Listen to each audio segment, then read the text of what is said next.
আমি আপনার 3 বছর আদর সুহাগ যা লাগে সব দিয়ে তুমি যাবো। যদি আমার শারীরিক সুখ দাও, হ্যাঁ, তাহলে শুধু 50 কেন, আমি তোমাকে আরো বেশি দেবো, তুমি চিন্তা করো না। হ্যাঁ সোনা, কি করো তুমি? হ্যাঁ, খাওয়া দাওয়া তো করছি, কিন্তু খাওয়া দাওয়া করলেই কি শুধু হয়? আমি তো একটা মেয়ে মানুষ, আমার তো একা একা থাকতে কষ্ট হয় তোমার ছাড়া, তাই না? একটা মেয়ে মানুষের কি শুধু খাওয়া দাওয়া কাপড় চোপড় এগুলোতে কি একটা মেয়ে মানুষের মন ভরে? তুমি বোঝো না। হ্যাঁ ঠিক আছে, তোমার ভাই আমারে বাজার সদায় আয়না দেয়, সব কিছু আয়না দেয়, কিন্তু বাজার সদায় আয়না দিলেই তো হয় না, বোঝো? আমি তো একটা মেয়ে মানুষ, আমার তো একটা চাহিদা আছে না? হ্যাঁ বুঝছি তোমার কথা, ঠিক আছে তুমি বলছো। ও ও তো বাজার সদায় আয়না দেয়, কিন্তু আমার যে একটা শরীরের চাহিদা, ওইটা আমি কিভাবে পূরণ করবো? তুমি দেশে চলে আসো প্লিজ। তুমি তো প্রতিদিনই বলো এই 2 মাস পর আসছি, 6 মাস পর আসতেছি, কিন্তু তোমার তো কোনো, এই যে বলো বললে ওইটা ওই জন্যই শেষ, পরে আর তোমার যে একটা বউ আছে বাড়িতে, ওইটা আর তোমার মনেই থাকে না। বুঝি না, না মনে থাকলে ঠিকই আসতা, তাহলে যেভাবেই হোক তুমি ঠিকই আসতা। কবে আসবা বলো?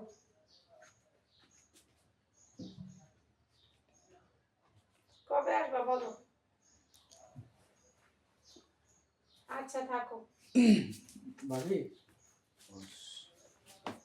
শুয়ে আছেন? কখন আসলা তুমি? এই তো এইমাত্র আইলাম।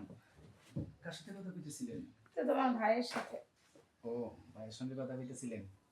যাক, ভাইয়ের সঙ্গে কথা কইবেন তাহলে আপনারও মনটা ভালো থাকবো, আর ভাইয়েরও ওই দিক থেকে মনটা ভালো থাকবে। কথা বললে কি শুধু মন ভালো থাকে? এটা তুমি কেমন কথা বললা? কি যে কর না ভাবি, যখন টাকা লাগতেছে ভাই পাঠাইতেছে, আর বাড়িতে যা কিছু লাগতেছে সব তো আমি এনে দিতেছি। ঠিক আছে, টাকা লাগতেছে, তুমি বাজার আনতেছো, তোমার যা বলতেছি তুমি তাই আনতেছো, কিন্তু তারপরেও মেয়েদের অন্য একটা কিছু লাগে, এটা তোমার কেমনে বুঝেন? দেখেন ভাবি, ভাই যখন বাহিরে চলে গেল তখন আমার কয়ে গেল তোর ভাবির যখন যেটা লাগবো তখনই ওইটা আইনা দিবি। আপনার কি লাগবে সব কিছু আমারে কইবেন, যদি আপনি না কন তাহলে আমি কেমন করে এনে দিব? আর তুমি তো সোনো পাউডার সব কিছু আইনে দাও, কিন্তু আমার যা লাগবে এটা তো তুমি দিতে পারতেছো না। দেখেন তো এটা কেমন একটা কথা কইলেন। প্রতিদিন যেটা চাইতেছেন যেভাবে পারি যেখান থেকে পারি আমি কষ্ট করে নিয়ে দিতেছি না আপনাদের। আনতাছো, কিন্তু আমি তো আর ওইটা চাচ্ছি না। একটা মেয়ে মানুষ কি চায় তুমি বোঝো না? আমি জানি না, আপনি কন, আপনি কন আপনার কি লাগবো, যেভাবে পারি আমি এনে দিব। তুমি কি জানো দাদা, একটা মেয়ে মানুষ কি শুধু ভাত কাপড় চায়? তাহলে আর কি চাই? স্বামীর বাড়িতে আইবো, ভাত কাপড় দিব, সারাদিন সংসার নিয়ে ব্যস্ত থাকবো, ওইটাই তো। ওইটা চায় না রে দাদা, কি চায় জানো? একটা মেয়ে মানুষ শারীরিক সুখ চায়। যেমন ওই পাশের বাসার রমিজা ভাবি আছে না, প্রতিদিন গোসল করে, দেখো না? তা আমার কি মন চায় না? আসলে আপনার মন চাইলে কি আর হইব, ভাই তো তাকে বাহিরে, চাইলেই পারবেন না। আর 3 বছর, 3টা বছর একটু কষ্ট করে খাটায় নেন, তারপর ভাই বাড়িতে আইসা আপনার যত সুখ লাগে সব দিব। দেওরা, ভাই বাইরে থাকলে তাতে কি, তুমি তো দেশে থাকো। মানে কি কইতেছেন? মানে তোমার ভাইয়ের অভাবটা তুমি পূরণ করতে পারো না? ভাবি, এগুলি করা যাইব না, আমি আপনার দেওয়ার হই। দেবর হও, তাতে কি? দেবররাই তো তোমার স্বামীর আবদার পূরণ করো। ওই যে কথা আছে শোনো না, যে দেবর কি জানি একটা বলে না মুরব্বীরা? মানে আপনি কইতে চাইতেছেন ওইটাই, যে স্বামী যদি না থাকে তাহলে দেওয়ার কাছ থেকে আই সব কিছু আদায় করে নেই বউরা, তাই তো? কথাই তো আছে, ভাবি নাবির নিচে তোমার দাবি। দেখেন ভাবি, আমার না সব করতে লজ্জা করে, কোনো সময় কিন্তু কোনো নারীর কাছে যাই নাই। ওই একবার আমার কাছে আসলেই আর লজ্জা থাকবে না। আমি পারুম না, আপনি এভাবে থাকেন দেখবেন সব কিছু ঠিক হয়ে যাবে। এটা বললে তো আর হবে না, তুমি যেহেতু, তোমার ভাই তোমার কি বলে গেছে বলো? ভাই আমারও বই লেগেছে যখন যেটা লাগবো আপনার ওইটা দিতে। তাহলে যখন যেটা লাগবে ওইটা দিতে, তাহলে তুমি আমার বাজার সদা দিচ্ছ, এখন যে আমি যা চাচ্ছি ওইটা দিচ্ছ না। আমি তোমার ভাইয়ের কাছে যদি বলি যে, যদি বানায় বানায় মিথ্যা কথা বলি যে ও আমার কিচ্ছু দেয় না, ও বরঞ্চ ও টাকা পয়সা নিয়ে ও খায়, তখন কি করবা? হ্যাঁ হ্যাঁ, কি বুঝেছেন?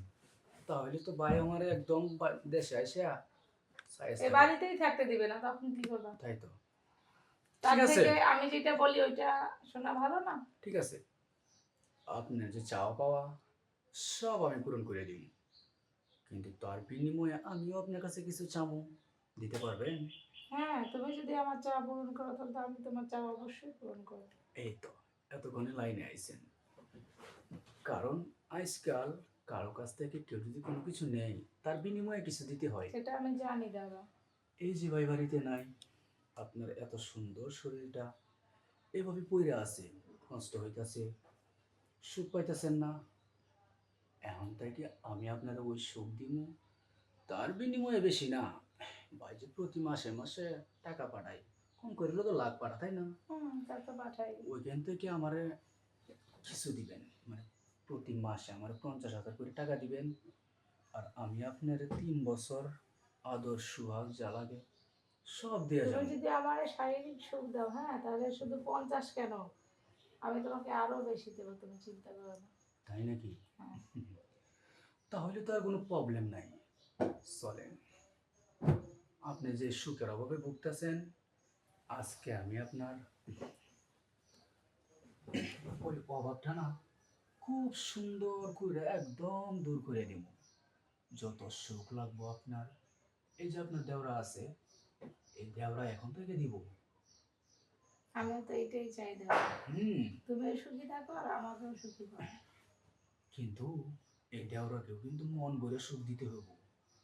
যদি না দেন, দেখা গেছে অর্ধেক পথে, তখন কি করবেন যে দেওরা আর পারতাছি না, ছেড়ে দাও, ওটা কিন্তু হইব না। তুমি টাকা পয়সা নিয়ে কোনো টেনশন করো না। বোকামে, টাকা পয়সার কথা কই নাই, সুখ যখন আপনারটা পূরণ হয়ে গেব, তখন কিন্তু আপনি আমার মানা করতে পারবেন না, ওইটা কইতেছি। না না, কেন মানা করবো? তাহলে তো আর কোনো প্রবলেমই নাই। আপনার এই সুন্দর দেহটা নষ্ট হইতাছে আমারই চোখের সামনে, আমি কি ওইটা হইতে দিতে পারি? আর হইব না। এখন থেকে প্রতিদিন বাইরের যে সুখটা, ওইটা আমার কাছ থেকে নেবেন। আর আমারে প্রতি মাসে ওই যে টাকাটা দিবেন, আর আপনাদের আমি মন ভরে সুখ দিব। তাহলে চলে, আগে একটা বার আপনার সুখ দিয়ে নিই। অনেক দিন যাবৎ সুখের অভাবে আছে, ঠিকই বলছো। অভাব পূরণ করি।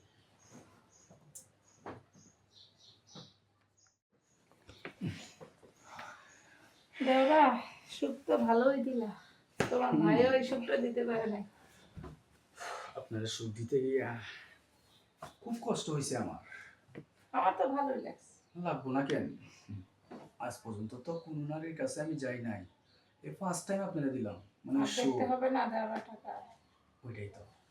তবে যাই কন ভাই, আমার মনে হয় আজ পর্যন্ত আপনারা কোনো কিছু করবার পারে নাই, মানে আপনার মন মতো সুখ দিতে পারে নাই। ঠিকই বলছো তুমি, তুমি যেটা পারছো তোমার ভাই সেটা কখনো পারে না। আমারও খুব ভালো লাগছে, কিন্তু যাক, এখন থেকে যেহেতু আপনার ওই সুখটা লাগবো, প্রতিদিন আমি দিব, তবে একবারে হইব না, প্রতিদিন কম করে হইলেও আমারে 2 থেকে 3 বার ওই সুখটা দিতে হইব। ওইটা নিয়ে তুমি চিন্তা করো না, তোমার 3 বারের জায়গায় 4 বার দিব। তাহলে তো আর অভাব থাকলো না, আপনারও অভাব দূর হয়ে গেল। আর আমি তো বিয়ে করি নাই, আমার ওই বইয়ের অভাবটা পূর্ণ হয়ে গেল। এক ঢিলে তুমি 2 পাখি মারো। ওইটাই। তাহলে আহি, আপনিও গিয়ে ওয়াশরুমে ফ্রেশ হয়ে নেন। আচ্ছা, যাও তুমি। আবার কিন্তু সন্ধ্যায় আইতাছি, রেডি হয়ে থাকবেন। আচ্ছা, তুমি দেরি করো না কিন্তু, ঠিক একদমই মতো না। চলে আসছো। ঠিক আচ্ছা। আছে।